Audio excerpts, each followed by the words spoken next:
ஆண்டவராக இயேசுவின் நாமத்தில் தொலைக்காட்சி நேயர்களுக்கு அன்பின் வாழ்த்துக்கள். இது ஊழியர்களுக்கான ஒரு செய்தி. இது இரண்டாம் பாகம். முதல் பாகத்தை ஏற்கனவே நேரடியாக பேசியிருக்கிறேன். நம்முடைய தலைப்பு என்னவென்றால், சோர்ந்து போன ஊழியர்களை திடப்படுத்தும் ஆண்டவர். எல்லாருடைய வாழ்க்கையிலையும், ஒவ்வொரு ஊழியருடைய வாழ்க்கையிலையும் சோர்வு உண்டு. அதை ஏற்கனவே பேசியிருக்கிறேன். Personal problem, provision problem, peoples problem என்ற 3 தலைப்புகளிலே பேசியிருக்கிறேன். முதலாவது ஜனங்களால் வருகிற பிரச்சனை, இரண்டாவது தேவைகளால் வருகிற சோர்வு, மூன்றாவது தனிப்பட்ட வாழ்க்கையிலே சோர்வு. இந்த நாளிலே என்னுடைய இரண்டாவது பகுதி என்னவென்றால், அந்த சோர்வை மாற்றுவது எப்படி. அன்பானவர்களே, சோர்வு எல்லாருக்கும் வரும். சோர்ந்து போகாத ஊழியர்களே இல்லை. எனவேதான் திருமறை சொல்லுகிறது, ஆபத்து காலத்தில் சோர்ந்து போவாயானால் உன் பலன் குறுகினது. எல்லாருக்கும் கேட்கிற செய்திகள், நமக்கு வருகிற தொலைபேசி அழைப்புகள், நம்மை குறித்து எழுதுகிற தீமையான வார்த்தைகள், இன்றைக்கு பொதுவெளியிலே யார் வேண்டுமானாலும் பேசலாம். அப்படிப்பட்ட ஒரு உலகம். அன்பா, இதெல்லாம் நாம் எடுத்துக்கொள்ளும் போது நம்முடைய ஆவி முறிந்து போகிறது, ஆத்மா தோய்ந்து போகிறது.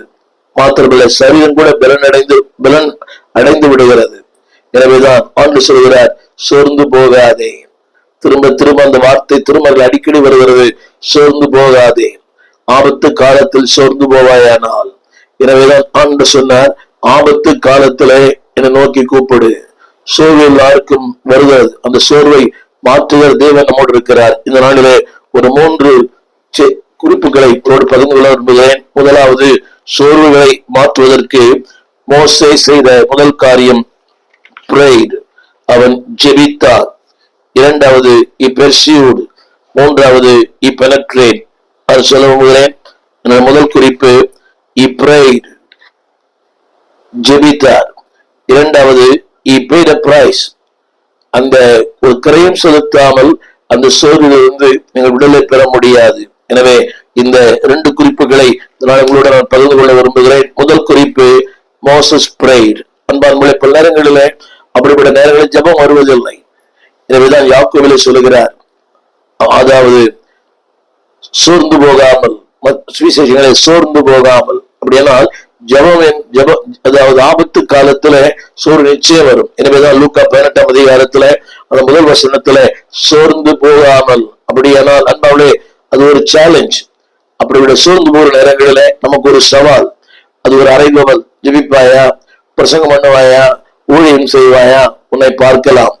இது எல்லாருக்கும் வருகிற ஒரு நிலைமை. எனவேதான் ஆண்டவர் சொல்லுகிறது, சோர்ந்து போகாமல் எப்பொழுதும், அடிக்கடி, இரவும் பகலும். இந்த வார்த்தைகள் அந்த லூக்கா 18ஆம் அதிகாரத்துல தொடர்ந்து வருவதை பார்க்கலாம். இந்த நாடு உங்களோட பேசுகிற கருத்து, மோசஸ் prayed. அந்த பல நேரங்களில நம்முடைய ஜபங்களே ஒரு தெளிவில்லாத ஜபங்களா இருக்கிறது. குழப்பமான அந்த ஜபங்களை நீங்களும் பண்ணுகிறோம். மோசே ஜபத்துல பார்க்கிறோம் ஒரு குழப்பமான ஜபம். வாசிக்கிறேன், என்னாகமத்தின் புஸ்தகம் 11ஆம் அதிகாரம் 12ஆம் வசனம். அந்த வார்த்தை இப்படி சொல்லுகிறது. அந்த வார்த்தை, இவருடைய பிதாக்களுக்கு நான் ஆணையிட்டு கொடுத்த தேசத்துக்கு நீ அவர்களை முளையுங்கிற பாலனை தகப்பன் சுமந்து கொண்டு போவது போல உன் மார்பிலே அணைத்து கொண்டு போ என்று என்னோடு சொல்லும்படி இந்த ஜனங்கள் எல்லாம் கர்ப்பம் தரித்தேனா, இவர்களை பெற்றது நானா. இது ஜபந்தான், ஆனால் ஒரு குழப்பமான, ஒரு சந்தேகமான, ஒரு கலங்கின ஜபம். இந்த வார்த்தையை திரும்ப சொல்லுகிறேன், நீர் அப்படி சொன்னீரே, நீரோடு சொல்லும்படி இந்த ஜனங்களை எல்லாம் நான் கர்ப்பம் தரித்தேனா, நான் இவர்களை பெற்றேனா. பல நேரங்களில் அன்பானவர்களே, இந்த ஜனங்கள் அளவிட்டால் ஆரம்பத்தில் சொன்னது போல பீப்புள், இரண்டாவது ப்ரொவிஷன்ஸ், நம்முடைய தேவைகள், மூன்றாவது நம்முடைய தனிப்பட்ட வாழ்க்கையில் வருகிற போராட்டங்கள். இவையெல்லாம் என்ன செய்ய சொன்னால், அதாவது வாய், அந்த வார்த்தை ஆங்கிலத்துல பயன்படுத்தப்பட்ட வார்த்தை வாய். எல்லாரும் கேட்கிற கேள்வி, ஏன் ஆண்டவரே என் வாழ்க்கை இந்த பாடுகள்? என் அன்பு தேவ பிள்ளையே, அன்பு ஊழியர்களே, மிக தாழ்மையா சொல்லுகிறேன், இப்படிப்பட்ட நேரங்களிலே எல்லாருக்கும் அந்த குழப்பங்கள் உண்டு. ஏன் என் ஆண்டவர் அனுமதிக்கிறார்? இது ஏன் என் வாழ்க்கையில வந்தது? இந்த மரணம், இந்த பிரிவு, இந்த ஏமாற்றம், இந்த இலக்கரிப்பு, இந்த சோர்வு, why Lord? தேவன் மோசே சொல்லுகிறார், நான் இவர்களை கர்ப்பம் தரித்தேனா, கர்ப்பம் தரித்தேனோ, இரண்டாவது இவளை பெற்றது நானோ. பல நேரங்களில நம்முடைய பாடுகள் வரும்போது, போராட்டங்கள் வரும்போது, ஏளனங்கள் வரும்போது, பரியாசம் வரும்போது அழைப்பிலே ஒரு சந்தேகம், அழைத்தவர் மேல் ஒரு சந்தேகம், வாழ்க்கையிலே சந்தேகம் சந்தேகம் சந்தேகம். எனவேதான் அடிக்கடி ஆண்டவர் சொன்ன வார்த்தை, சந்தேகப்படாமல் இருமனம் உள்ளவன் தன் வழிகளிலே நிலையற்றவனாயிருக்கிறான். பல நேரங்களிலே அன்பு தேவ பிள்ளைகளே, எனக்கும் அது உண்டு, உங்களுக்கும் இருக்கலாம். இதற்கு யாருமே விதிவிலக்கு அல்ல. ஆனால் தேவன் சொல்லுகிற வார்த்தை, அன்பானவர்களே, பிரே, அந்த ஒரு குழப்பத்தின் ஜெபம் அல்ல, ஒரு தெளிவான ஜெபம். அதிலே ஒரு வார்த்தை அவர் பயன்படுத்துகிறார், இவர்கள் எனக்கு பாரமாய் இருக்கிறார்களே. என்னை கேட்டுக்கொண்டிருக்கிற அன்பு தேவ பிள்ளையே, ஊழியம் சுமைதான், ஆனால் ஒரு சுகம் உண்டு. அன்பா, நாம் எதிர்பார்க்கிற அளவுக்கு இன்றைக்கு மக்கள் இல்லை. ஊழியனை மதிக்காத ஜனங்கள், பிரசங்கத்தை கேட்காத ஜனங்கள், இன்னைக்கு திருச்சபைக்கு வருகிறவர்கள் வாழ்க்கையில கடுகளவு கூட மாற்றம் இல்லாதிருப்பது மிகப்பெரிய துக்கம். அது உங்களுக்கு இருக்கலாம். ஆனால் உங்களை அழைத்தவர் அவர். தேவனுடைய ஊழியத்தை தொடர்ந்து செய்யுங்கள், எல்லாவற்றையும் பார்த்துக் கொள்ளுவார். கவனிங்க, என்னுடைய முதல் குறிப்பு என்னவென்றால், why not me? அடிக்கடி நாம் கேட்ட வார்த்தை, ரெண்டு வார்த்தை, why Lord, what Lord. யோவான் சுவிசேஷம் 16ஆம் அதிகாரம் 33ஆம் வசனம். ஆண்டவர் சொன்னார், இப்படிப்பட்ட நேரங்களிலே என்னிடத்திலே உங்களுக்கு சமாதானம் உண்டு. கரங்களை உயர்த்தி ஒரு ஆமீன் சொல்வீங்களா? இப்படிப்பட்ட நேரங்களிலே என்னிடத்தில் உங்களுக்கு சமாதானம் உண்டு. மனித ஆண்டவர் சூழ்நிலையை பார்க்கிறார், உன் வெறுமையை பார்க்கிறார், உன் எல்லாமையை பார்க்கிறார், உன் ஏளனங்களை பார்க்கிறார், உன் பரியாசங்களை பார்க்கிறார். அவர் சொல்லுகிறார், என்னிடத்தில் உங்களுக்கு சமாதானம் உண்டு. அடுத்த வார்த்தை சொல்லுகிறது, உலகத்தில் உங்களுக்கு உபத்திரம் உண்டு, ஆனாலும் தினம் கொள்ளுங்கள், நான் உலகத்தை ஜெயித்தேன். இது தெரிந்த வசனம் தான். கவனிங்க பாருங்கள், என்னிடத்தில் உங்களுக்கு சமாதானம் உண்டு. பிரச்சனைகள் வரும்போது, பாடுகள் வரும்போது, போராட்டங்கள் வரும்போது, ஆரம்பத்தில் சொன்னேனே, peoples problem, provisions problem, personal problem, இதெல்லாம் வரும்போது நிச்சயம் நிச்சயம் சமாதான குறை உண்டு.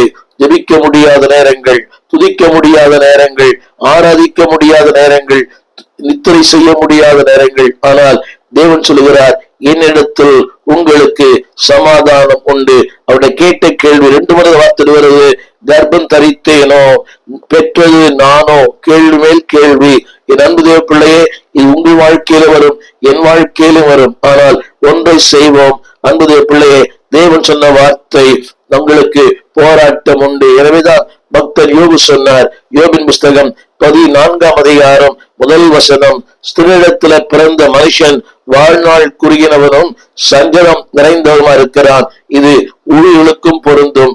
சஞ்சலம் நிறைந்த ஊழியர்கள் இன்னைக்கு அநேகருடைய விமர்சனங்களை பார்க்கலாம். அவர் வசதியா இருக்கிறார், செல்வசியமாக வாழ்கிறார், பிரம்மாண்டமான வீடு, பிரம்மாண்டமான வாகனங்கள். ஆனால் அந்த உள்ளே போய் பாருங்கள், அவருடைய வாழ்க்கையிலையும் ஏராளமான சஞ்சலங்கள் உண்டு. என்னை கேட்டுக்கொண்டிருக்கிற அன்பு தேவ பிள்ளையே, பல நேரங்களிலே நினைக்கிறான், why Lord, where Lord, what Lord, when Lord, பல கேள்விகள். ஏன், எதினால், இதற்கு தேவன் சொல்லுகிறார், அன்பானுடைய பிரச்சனைகளை எதிர்பாருங்கள். அந்த பிரச்சனைகளிலே தேவன் உங்களோடு கூட இருக்கிறார். அடுத்த 1 தெசலோனியர் 5:14 சொல்கிறது, எல்லாவற்றிலேயும் ஸ்தோத்திரம் செய்யுங்கள். இது சாத்தியமா? கடினம்தான். ஆனால் திருமறை சொல்லுகிறது, ஸ்தோத்திரம் செய்யுங்கள். அப்படி செய்வதே கிறிஸ்து இயேசுவுக்குள் உங்களை குறித்த தேவனுடைய சித்தமா இருக்கிறது. Is it possible? எஸ். அன்பானவர்களே, ஆண்டவர் செயல்பட முடியாத ஒன்றை உங்கள் வாழ்க்கையிலும் என் வாழ்க்கையிலும் ஒரு நாளும் அவர் அனுமதிப்பதில்லை. எனவே அவர் அனுமதி இல்லாமல் உங்கள் வாழ்க்கையிலும் என் வாழ்க்கையிலும் எதுவுமே சம்பவிப்பதில்லை. உண்மைதான், ஏளனங்கள் தான், ஏமாற்றங்கள் தான். இந்த காலை வேளையில கூட என்னை சோர்வுக்குள்ளாக்குற பல தொலைபேசி அழைப்புகள், பயமுறுத்துகிற பல தொலைபேசி அழைப்புகள், இது உண்மைதான். ஆனால் வேதம் சொல்கிறது, எல்லாவற்றிலேயும் ஸ்தோத்திரம் செய்யுங்கள். அப்படி செய்வது உங்களை குறித்த தேவனுடைய சித்தமா இருக்கிறது. அந்த வார்த்தை படிக்கிறேன், தேவனுடைய சித்தம். அதாவது பிரச்சனைகள், பாடுகள், peoples problem, personal problem, provision problem, அதெல்லாம் அனுமதிக்கிறார். ஆனால் அதே வேளையில திருமறை சொல்லுகிறது, எல்லாவற்றிலேயும் நீங்கள் தேவனுக்கு ஸ்தோத்திரம் பண்ணுங்கள். அன்பானவர்களே, இது கடினமான ஒன்றுதான். ஆனால் அந்த கடினமான ஒன்றை அவர் நம்மிடத்திலே எதிர்பார்க்கிறார். என்ன சொல்கிறார்? செய்யுங்கள், இது உங்களை குறித்து. அந்த வார்த்தையை கோடிட்டு சொல்ல விரும்புகிறேன்.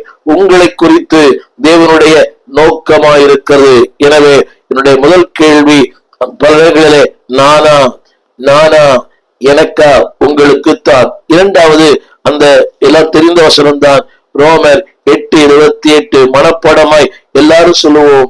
அவரிடத்தில் அன்பு கூறுவர்களுக்கு சகலமும் நன்மைக்கு ஏதுவாய். இது குறித்த ஏராளமான செய்திகளை பல தேவமனிதர்கள் பேசியிருக்கிறார்கள். அன்பானவர்களே, இப்படிப்பட்ட நேரங்களிலே தேவ சித்தத்தை, தேவ நோக்கத்தை அவர்கள் மூலமாக வாழ்க்கை நிறைவேற்றுகிறார். பல நேரங்களிலே சத்துருக்களை கொண்டு நம்மை தேவன் உருவாக்குகிறார். இது நம்பினால் ஒரு ஆமேன் சொல்லுங்கள். நமக்கு எதிராக இருக்கிற மக்களை கொண்டே நம்மை உருவாக்குகிறார். எனவேதான் திருமறை சொல்லுகிறது, பட்சிக்கும் இடத்திலிருந்து பட்சணத்தை தேவன் உண்டு பண்ணுகிறார். நாளிலே முதலாவது மோசையின் a prayer of confusion, ஒரு குழப்பத்தின் ஜெபம். இரண்டாவதாக a prayer of confession. 12ஆம் வசனத்தை நான் வாசிக்கிறேன். அவர் சொல்லுகிறார், அன்பான அந்த 14ஆம் வசனத்துல கூட அடுத்த ஒரு கேள்வி. என்னாகமம் 11ஆம் அதிகாரம் 13ஆம் வசனம், இந்த ஜனங்கள் எல்லாருக்கும் கொடுப்பதற்கு எனக்கு இறைச்சி எங்கே இருந்து வரும்? இது உங்களுடைய கேள்வியா இருக்கலாம். என் தேவைகள் எப்படி சந்திக்கப்படும்? எங்கிருந்து வரும்?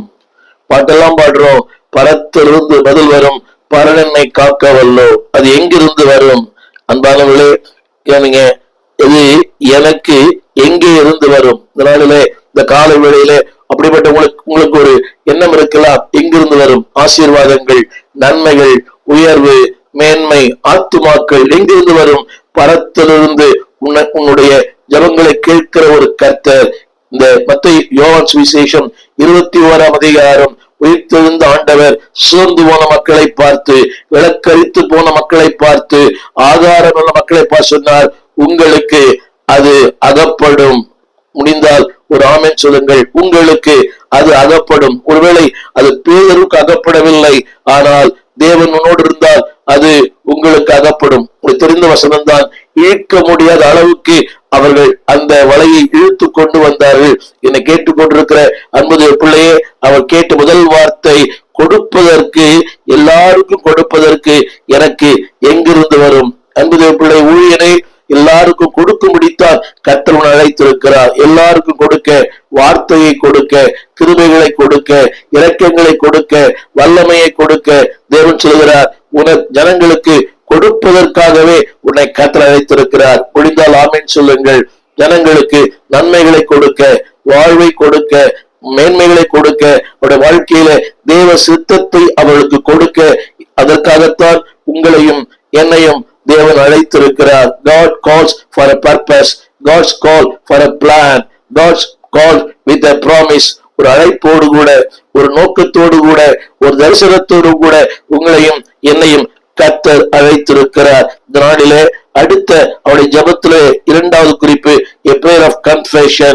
அந்த 14ஆம் வசனத்திலே அவர் சொல்லுகிறார், 14ஆம் வசனம், இந்த ஜனங்களை நான் தாங்கக்கூடாது, இது எனக்கு மிஞ்சின பாரமாய் இருக்கிறது.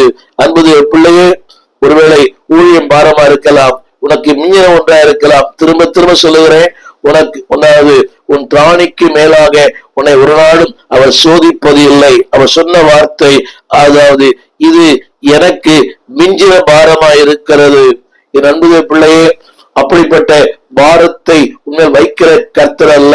அவர் கசக்கி பிழிகிற ஆண்டவர் அல்ல. உன்னை வாழ வைத்து பூரிக்கிற ஒரு ஆண்டவர். இந்த நாளிலே என்னுடைய இரண்டாவது குறிப்பு என்னவென்றால், a prayer of confession. அறிக்கை செய்யுங்கள். அன்பான தேவ பிள்ளைகளே, செய்த நன்மைகளை யோசித்து பாருங்கள். செய்யப்போ நன்மைகளுக்கு தகுதியாயிருங்கள். attitude of gratitude. ஒரு இதுவரைக்கும் நன்மை செய்தாரே, இதுவரை உங்களை தாங்கினாரே, திரும்பி பாருங்கள். நீங்கள் வந்த நிலையில் ஆரம்பித்த அந்த ஆரம்பத்தில் விட இன்றைக்கு கர்த்தர் உங்களை மேன்மையாக வைத்திருக்கிறார், புகழ்ச்சியா வைத்திருக்கிறார், உயர்வாக வைத்திருக்கிறார். அண்ணாந்து பார்க்கிற அளவுக்கு கர்த்தர் வைத்திருக்கிறார். ஒரு ஆமேன் சொல்லுங்கள். இந்த நாளிலே தேவன் சொல்லுகிற வார்த்தை, என் கிருபை உனக்கு போதும். 2 கொரிந்தியர் 12:7 வசனம். இங்கே கூட ஒரு பிரச்சனையிலே, ஒரு போராட்டத்திலே, ஒரு பாடுகளிலே, ஒரு உபத்திரவங்களிலே ஆண்டவர் சொன்னார், என் கிருபை உனக்கு போதும். ஆண்டவர் சொன்ன வார்த்தை. அன்பான தேவ பிள்ளைகளே, அதுல ஒரு 2 கொரிந்தியர் 12:7 சொல்லப்பட்டது. அதாவது நான் என்னை உயர்த்தாதபடிக்கு. சில நேரங்களிலே நாம் அறியாமலே நமக்கு ஒரு புகழ்ச்சி உண்டாகிறது, நாம் அறியாமலேயே நமக்கு ஒரு பெருமை உண்டாகிறது. அது இயல்பு. மக்கள் வரும்போது, பாராட்டப்படும் போது, ஜனங்கள் தேடி வரும்போது, நம்மால் ஒரு சுகமடையும் போது இயற்கையாகவே நமக்கு ஒரு மேன்மை வந்து விடுகிறது. பல நேரங்களிலே God allows our circumstances. அன்பானவர்களே, தேவன் சூழலை அனுமதிக்கிறார். எனவே இந்த நாளிலே என்னை கேட்டுக்கொண்டிருக்கிற அன்பு தேவ பிள்ளையே, பல நேரங்களிலே இப்படிப்பட்ட காரியங்களிலே அறிக்கை செய்யுங்கள். ஆண்டவரே, நான், அதாவது அன்றைக்கு ஏசா சொன்னது போல அசுத்த உதடுள்ள மனுஷன் நான். அன்பு தேவ பிள்ளையே, ஒரு மிகப்பெரிய அரண்மனையில வாழ்ந்தவன், ராஜாவுக்கு அடுத்த ஸ்தானத்தில் இருந்தவன். ஆனா அவன் சொல்லுகிறான், அசுத்த உதடுள்ள மனுஷன் நான், ஐயோ அதமானேன். Confuse your life. வாழ்க்கை பல நேரங்களில நம்ம இடத்துல இருக்கிற ஒரு சின்ன குறை என்னவென்றால், பெரிய குறை சொல்லலாம், we don't realize who we are.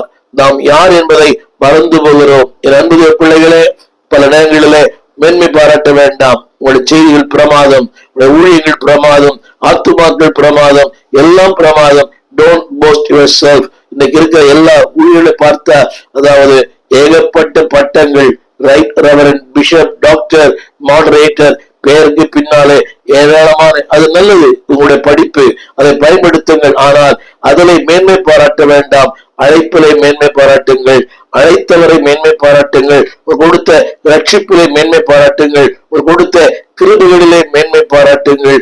தேவன் உங்களையும் பயன்படுத்துகிறாரே, அதிலே மேன்மை பாராட்டுங்கள். இந்த உலக பிரகாரமான வாகனங்கள், உலக பிரகாரமான வசதிகள், உலக பிரகாரமான இந்த பெயர் புகழ், இது ஒரு நாளும் நித்தியத்திற்கு கூட வராது. என்னுடைய கிரியைகள், எனவேதான் வெளிப்படுதல் வாசிக்கிறோம், அது அந்த கிரியைகள், அவன் கிரியைகள் அவனோடு கூட போகும். ஆங்கில வேதத்திலே, தமிழ் வேதத்திலே அவனோடு கூட போகும். ஆங்கில வேதத்திலே it will overtake him. அதாவது நான் அங்கே போய் சேர்வதற்கு முன்பே என் கிரியைகள் நித்தியத்திலே போய் சேர்ந்திருக்கும். முடிந்தால் ஒரு ஆமேன் சொல்லுங்கள். என் அன்பு தேவ பிள்ளைகளே, இந்த நாளிலே முதலாவது a prayer of confusion. குழப்பத்தின் ஜெபம் வேண்டாம், ஒரு தெளிவான கடிதம்தான். இது நானும் அப்படி ஜெபித்திருக்கிறேன். ஏன் ஆண்டவரே, இதனால் ஆண்டவர் நன்மை செய்தேனே, எனக்கு இது தீமை. இது அதாவது ஒரு பாரம். திருச்சபைகளை ஸ்தாபிக்க வேண்டும், திருச்சபைகளை உருவாக்க வேண்டும், திருச்சபைகளை கிராமங்களிலே கட்ட வேண்டும். 70க்கும் மேற்பட்ட சபைகள். அன்பான, இரவும் பகலும் பஸ் பிரயாணங்கள், ரயில் பிரயாணங்கள், சில நேரங்களில் லாரிகள்ல கூட போயிருக்கிறேன். பல நேரங்களில இருட்டான நேரங்கள் அந்த ரயில் நிலையத்திலே தங்கி இருந்திருக்கிறேன், பிளாட்ஃபார்ம்லேயே. இதெல்லாம் உண்மை. மிகைப்படுத்தல் வேண்டிய அவசியம் இல்லை, விளம்பரங்களும் அவசியம் இல்லை. ஆனால் அதுக்குரிய நன்மைகளை பெற முடியாத நிலை. அவர்களே இன்றைக்கு எதிராக இருக்கிறார்கள். என்னை கேட்டுக்கொண்டிருக்கிற அன்பு பிள்ளையே, டோன்ட் பி கன்ஃபியூஸ்ட். ஒரு நாளும் குழப்பம் வேண்டாம், திகில் வேண்டாம், கலக்கம் வேண்டாம். உங்களை அழைத்தவர், உங்களுடைய கிரிகளை அவர் பார்க்கிறார், உங்களுடைய பிரயாசங்களை அவர் பார்க்கிறார். அவர்களுடைய பிரயாசம் மறந்துவிடுவதற்கு அவர் அநீதி உள்ள தேவன் அல்ல. என்னை கேட்டுக்கொண்டிருக்கிற அன்பு தேவ பிள்ளையே, அவனுடைய வார்த்தை சொல்கிறது, திரும்ப திரும்ப திரும்ப, know your calling, accept your calling, rejoice in your calling. உடைய அழைப்பை அறிந்து கொள்ளுங்கள், அழைப்பிலே மேன்மை பாராட்டுங்கள், அந்த அழைப்பிலே உறுதியாயிருங்கள். எந்த சூழ்நிலையிலும் திரும்ப திரும்ப நான் சொல்ல விரும்புகிறேன், நினைப்பதற்கும் வேண்டிக் கொள்வதற்கும் அதிகமாய் செய்கிற தேவன் உங்களோடு கூட இருக்கிறார். ஒரு நாளும் உங்களை கைவிட மாட்டார். முதல் ஜெபம் a prayer of confusion, இரண்டாவது a prayer of confession, மூன்றாவதாக உங்கள் ஜெபங்கள் விரக்தியின் ஜெபமாய் மாற வேண்டாம். திரையிலே ஒரு வார்த்தை பாருங்கள், திரையிலே ஒரு வார்த்தை பாருங்கள், கேபிட்யூலேஷன் என்ற ஒரு வார்த்தை வருகிறது. நம்முடைய அர்த்தம் என்னவென்றால் விரக்தி, வேதனை, கண்ணீர். அந்த வசனத்தை நான் படிக்க கேளுங்கள்.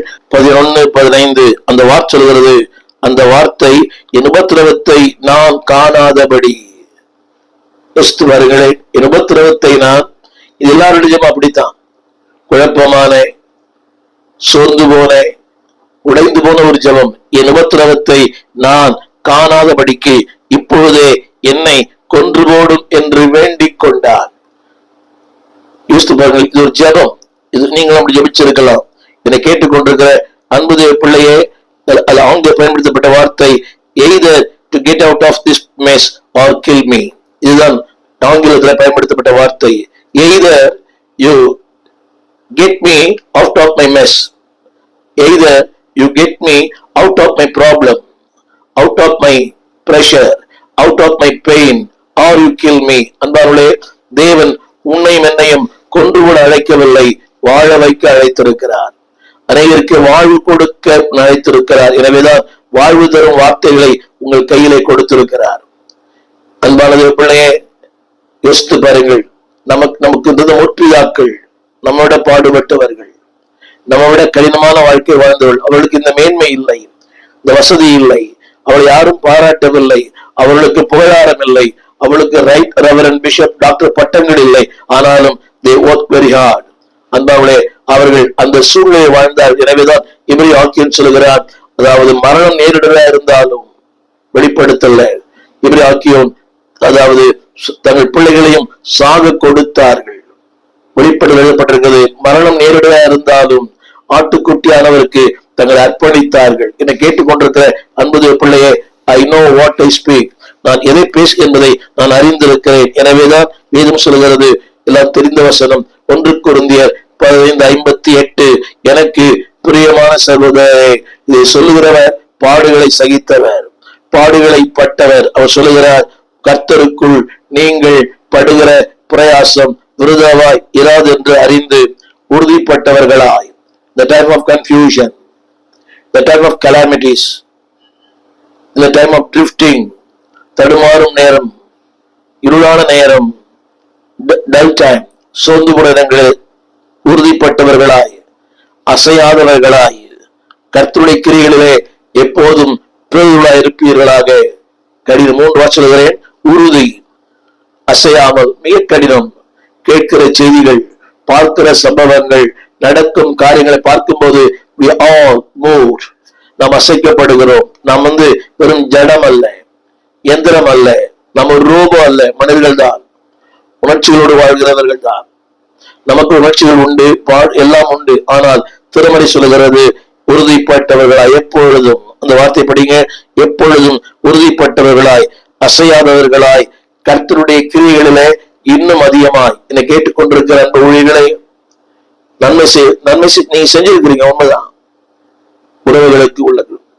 இந்த புதுவெளியை நான் சொல்ல விரும்பவில்லை.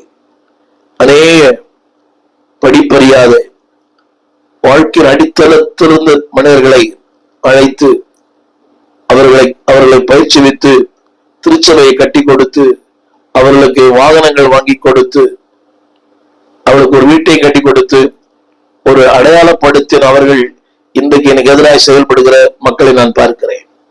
இது உண்மை. ஆனால் திருமறை சொல்லுகிறது, உறுதியாயிருங்கள், அசையாதவர்களாயிருங்கள், கிரிகளிலே எப்போதும் பெருகளாயிருங்கள். நீங்க உங்களுடைய வளர்ச்சி வளரும் போது நிச்சயம் பொறாம வரும். மக்கள் முன்ன பொறாம வருதா, நீங்க வளர்றீங்கன்னு அர்த்தம். வளர்ச்சி அடைகிற ஒரு ஊழியனுக்கு எதிர்ப்புகள் வரும், ஏளனங்கள் வரும், பரியாசங்கள் வரும், கடிதங்கள் வரும், எல்லாமே வரும். நெகேமியாவுக்கு வந்தது முத்திரையிடப்படாத கடிதங்கள். அதாவது சன்பல்லா தொபியா ஆளுகிற மக்களால், ஆன்மீக மக்களால், அதிகார மக்களால், அங்க இருக்கிற ஜனங்களாலே நெகேமியா பாதிக்கப்பட்டார். ஆனால் சொல்லுகிறார், ஐ வில் நாட் குயிட், நான் ஓடி போவதில்லை, நான் பதுங்குவதில்லை. என்னை கேட்டுக்கொண்டிருக்கிற அன்பு தேவ பிள்ளையே, இரண்டாவது அந்த ஜபங்கள், முதல் ஜபம் a prayer of confusion, a prayer of confession. மூன்றாவது கேபிட்டுலேஷன் என்ற வார்த்தைக்கு சோர்ந்து போனேன், ஒன்றும் இல்லாத இலக்கரித்த ஒன்று. ஆனால் தேவன் சொல்லுகிறார், அன்பானவர்களே, what ever it may be, எது வந்தாலும், என்ன வந்தாலும், எந்த சூழ்நிலை வந்தாலும், திரும்ப திரும்ப அந்த வார்த்தை சொல்கிறது, தேவன் உனக்கென்று ஒரு உறுதியை கொடுத்துகிறார். Don't give up, don't give up. உங்களுடைய உறுதியிலிருந்து, உத்தமத்திலிருந்து எதை செய்கிறோ அதை தொடர்ந்து செய்யுங்கள். சகரியா எலிசபெத்தின் வாழ்க்கையிலே நாம் பார்க்கிறோம், பிள்ளை இல்லை, ஆனாலும் தேவாலயம், ஊழியம், ஆசாரியம், அந்த முறையை மாற்றவே இல்லை. They were doing what தேவன் தான் இதை செய்தார்களோ அதை தொடர்ந்து செய்தார்கள். என் அன்பு ஊழியர்களே, டோன்ட் கிவ் அப்.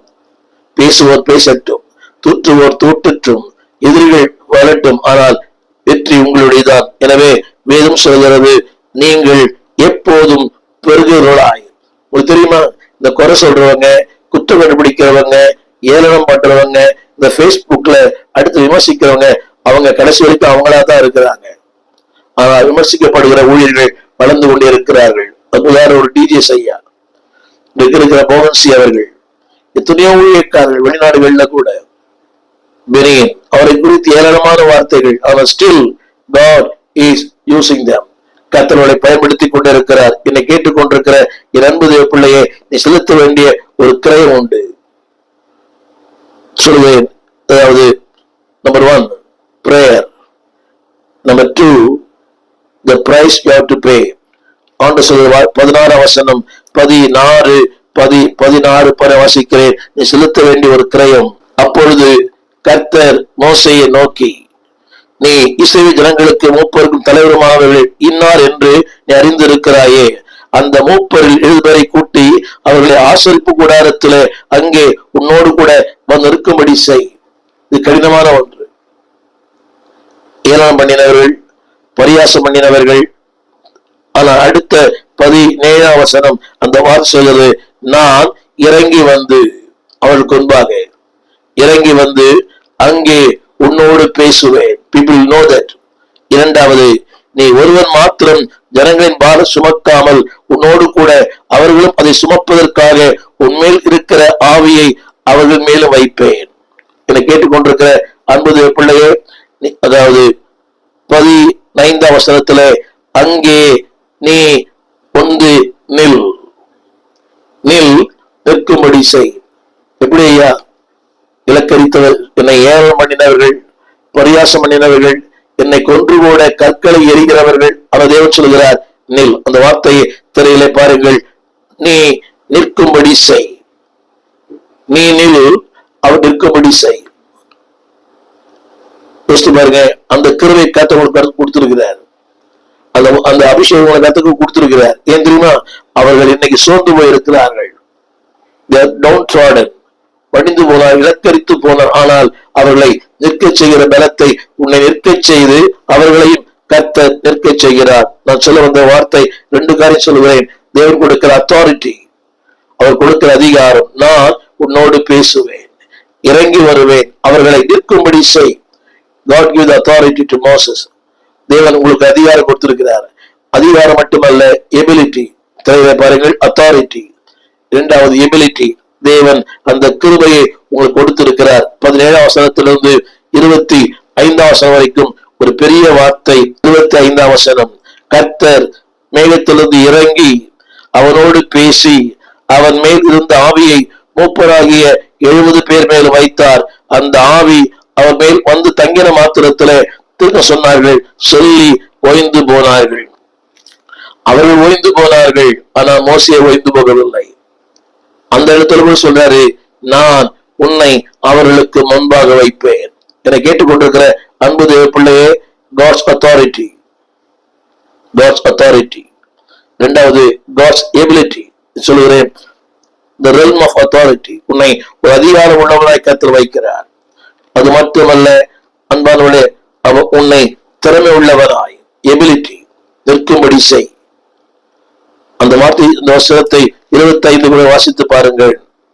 25 அந்த வார்த்தை, 24 கூட 24. அவன் கூடாரத்தை சுற்றிலும் அவர்களை நிறுத்தினான். கூடாரத்தை சுற்றிலும் நிறுத்தினான். புரிந்தால் ஒரு ஆமீன் சொல்லுங்க. இலக்கரித்தவர்கள் தான், வில்லன்கள் தான். அன்பாவளே, உங்களை பரியாசம் பண்ணியவர்தான், உங்க சோர்வுக்கும் மனமடிவுக்கும் காரணமானவர்தான். ஆனா அவர்களையே கர்த்தர் மாற்றுகிறார். முடிந்தால் ஒரு ஆமீன் சொல்லுங்கள். அவருடைய கருத்து என்னவென்றால், God gives ability. தேவன் அன்பாவளே அழைத்தவர்களுக்கு கிருபைகளை கொடுக்கிறார். திறமை உள்ள தேவன் தெரிந்து கொள்ளவில்லை, தெரிந்து கொண்ட திறமைகளை கொடுக்கிறார். இந்த நாளிலே உங்களுக்காக நான் ஜெபிக்க விரும்புகிறேன். Number 1 the prayer. Number 2 the price you have to pay. நீ செலுத்த வேண்டிய ஒரு கிரயம் உண்டு. கிரயம் இல்லாமல் ஊழியம் இல்லை. ரொம்ப துக்கமான ஒன்று. நேற்று ஒரு ஊழியரோடு பேசிக் கொண்டிருந்தேன். அவர் சொல்லுகிறார், அவர் சொன்ன ஒரு வார்த்தை, என் பிள்ளைகளுக்கு பணக்கார வீட்டு பெண்ணை நான் தேடுகிறேன், நான் சுமந்த சிலுவையை அவள் சுமக்க கூடாது. இவ்வளவு ஒரு கேவலமான அவிசுவாசமான வார்த்தை. தன் பிள்ளைகளுக்கு பணக்கார வீட்டு பெண்ணை தேடுகிறாராம். ஏனென்றால் நான் சுமந்த சிலுவையை அவள் சுமக்க கூடாது, காலமெல்லாம் அவள் சிலுவை சுமக்க கூடாது. அப்படியானால் அவர் நம்பிக்கை பணக்கார வீட்டு பெண்ணு வந்தா வாழ்க்கை உயர்ந்துரும். இல்லை, வாழ்க்கை உயராது. மோசே பார்வோன் குமாரத்தின் மகன் எனப்பட்டதை வெறுத்து தேவ ஜனங்களோடு துன்பத்தை அனுபவிப்பதை தெரிந்து கொண்டான். பாட்டெல்லாம் பாடுவோம், சிலுவை சுமப்போம், சிலுவை சுமந்தராய் சீஷராய் மாறுவோம். ஒருவேளை அவருக்கு கேட்கலாம். அப்படி நீங்க நினைச்சீங்கன்னா பிளீஸ் உங்க எண்ணங்களை மாத்திக்கங்க. நீங்களும் சுமக்கல, நானும் சுமக்கல. ஒரு நாள் சிலுவை சுமந்தோம். ஆனால் இன்றைக்கு கர்த்தர் ஒரு சிங்கார வனத்தை கர்த்தர் வைத்திருக்கிறார். ஒரு சிங்காரமான வாழ்க்கை கொடுத்திருக்கிறார். அந்த ஊழியர் சொன்ன ரொம்ப துக்கமா இருந்தது. நான் ரொம்ப பாடுபட்டேன், ஆனா என் பிள்ளைகள் பாடுபடக்கூடாது, எனவேதான் அவரை வேலைக்கு அனுப்புகிறேன். எனவே அவர் வேலைக்கு அனுப்புகிறாராம். துக்கமான ஒன்று, ஊழியரின் பிள்ளை இன்றைக்கு ஊழியம் செய்வதில்லை. கேட்டா தேவை தேவை என்று சொல்றாங்க. ஹலோ, தேவைக்கு பின்னாலே போகும். தேவையை சந்திக்கிற ஆண்டவர் உங்களோடு இருக்கிறார். Need, want, when after want. ஒருவேளை இதை செய்தி கேட்கிற நீங்கள் ஊழியரா இருக்கலாம். பிளீஸ் உங்கள் பிள்ளைகளை ஒரு சந்ததி அவருக்கு ஊழியம் செய்யும். அது தலைமுறையாக உங்கள் சந்ததி ஆண்டவருக்கு ஊழியம் செய்யட்டும். என் வாழ்க்கையிலே அதை நான் கடைபிடித்திருக்கிறேன். என்ன என்று கேட்டு தெரிஞ்சீங்க. அப்புறம் வாட் ஐ ஹவ் டன், நான் என்ன செய்து கொண்டிருக்கிறேன். ஒரு தலைமுறை அவருக்கு ஊழியம் செய்ய வேண்டும். அந்த தலைமுறையாக ஊழியன் மறிக்கலாம், ஊழியர்கள் மறிக்க கூடாது. Number 1, the times of confusion, the time of calamities. நம்மளுடைய குழப்பத்து நேரங்களிலே, வெறுமை நேரங்களிலே pray. இரண்டாவது, pay the price. ஒரு கிரயம் செலுத்துங்கள், கர்த்தர் உங்களையும் உயர்ந்த ஸ்தானத்திலே கொண்டு வருவார். ஆண்டவர் சொன்னார், நீ அவள் எல்லாருக்கும் முன்பாக நில். அப்படியே அந்த இடத்துல கூட God put him in front. தேவன் அவரை முதன்மையாக வைத்தார். எனவே முதன்மையான வாழ்க்கைக்கு உங்களை அழைத்திருக்கிறார். சோர்ந்து போக வேண்டாம். Peoples problem, provision problem, personal problem எல்லாம் உண்டு. சோர்ந்து போக வேண்டாம். அன்பான பிள்ளையே, உங்களை கொண்டு கர்த்தர் ஜாதிகளையும் ஜனங்களையும் கர்த்தர் வைப்பார். இந்த சூழ்நிலையிலும் அன்பானவர்களே, தேவன் உயர்த்தும் போது நீங்களாக இருங்கள். 1 கொரிந்தியர் 9:27. அநேகருக்கு பிரசங்கம் பண்றோம், நாமே ஆகாதவனாய் போகக்கூடாது. நான் ஊழியரை குறை சொல்வதற்காக சொல்லவில்லை, குறை சொல்வதற்காக சொல்லல. ஒரு அப்படிப்பட்ட உங்களுக்கு இருக்கலாம். என் பையன் வேலை செஞ்சா என் தேவை சந்திக்கப்படும், செய்யட்டும். ஆனால் அந்த சின்ன வயதுல அந்த பையனை சொல்லுங்க, இந்த வருங்காலத்துல ஒரு ஊழியன், ஒரு பாஸ்டர். பலமுறை இந்த உலகத்துல சொல்லியிருக்கிறேன். ஒரு வக்கீல் மகன் வக்கீலா இருக்கிறார், ஒரு டாக்டர் மகன் டாக்டரா இருக்கிறார், ஒரு ஆடிட்டர் மகன் ஆடிட்டரா இருக்கிறார், அரசியல்வாதியின் மகன் அரசியல்வாதியா மாறுகிறார். ஆனா ஊழியக்காரன் பிள்ளைகள் ஊழியமாய் மாறுவதில்லை. துக்கமான ஒன்று. Pay the price, you will get the reward. உங்களுக்காக ஜெபிக்க விரும்புகிறேன். ஜெபிப்போம். வானத்தையும் பூமியையும் படைத்த நல்ல ஆண்டவரே, இந்த நாளிலே சோர்ந்து போன ஊழியர்கள் ஏராளம். ஜனங்கள் இல்லை, ஜனங்களால் சோர்வு, தேவைகளால் சோர்வு, தனிப்பட்ட வாழ்க்கையிலே சோர்வு, குடும்பத்தால் சோர்வு, இப்படி பல சோர்வுகள் உண்டாண்டவரே. ஜனங்கள் இல்லை, விமர்சிக்கிற மக்கள் ஏராளம், புறங்கூறுகிற மக்கள் ஏராளம், எங்களை ஆண்டவரை ஏளனம் பண்ணுகிற மக்கள் ஏராளம், எங்களை அபிஷேகத்தை அசைக்கப்படுகிற மக்கள் ஏராளம். இவர்கள் மத்தியிலே ஆண்டவரே, பிரேயர் ஜெபிக்கிறவர்களா எங்களை மாற்றும். Not only pray but pay the price. அதற்கு என்று ஒரு கிரயம் செலுத்துகிறவர்களா எங்களை மாற்றுங்க ஆண்டவரே. ஆம் தகப்பனே, எங்களை கொண்டு அநேக ஜாதிகளையும் ஜனங்களையும் உருவாக்குற ஒரு தெய்வம். எங்கிருந்து வரும் என்று கேட்பதில்லை, உங்களிடத்திலிருந்து எல்லாம் வரும். நன்மைகளுக்கெல்லாம் காரணம் நீதான் ஆண்டவரே. எல்லா நன்மைகளுக்கு ஊற்றா இருக்கிறீர் ஆண்டவரே. நன்மைகளுக்கெல்லாம் சொந்தக்காரரே, ஊழியர்களுக்கும் நன்மைகளை தந்து தேவைகளை தந்து, ஆத்துமாக்களை தந்து, அவள் விரும்புகிற நல்ல ஆவிக்குரிய ஆசீர்வாதங்களை தந்து அவளை பலப்படுத்தும். நம்முடைய அன்பின் கரங்களிலே தாழ்த்துகிறோம். நம்முடைய நாமம் மையப்படட்டும். சொந்த மன ஊழியர்களை தொடர்ந்து தட்டி எழுப்பி செல்ல வேண்டிய பிரயாணம் வெகு தூரம். உலக மனிதர்களை பார்க்காதபடி, சூழலை பார்க்காதபடி, தேவைகளை பார்க்காதபடி அழைத்தவரை மட்டும் நோக்கி பார்க்க உதவி செய்யும்.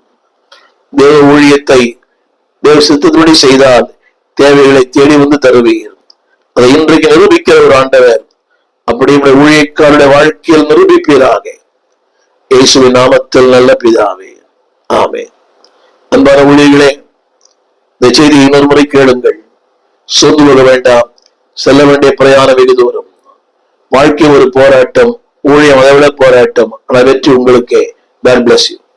எங்கள் விலாசம் போதகர் ஸ்டீபன் தேவகுமார், திறந்த வாசல் சபை, நம்பர் 65, பரமானந்த தெரு, 7 கிணறு, சென்னை 600001. தொடர்புக்கு 9841839287. மேலும் 0444318330. எங்கள் மின்னஞ்சல் stephen.opendoor@gmail.com. எங்கள் தேவ செய்திகளை யூடியூப் சேனலில் பார்த்து பயனடையுங்கள்.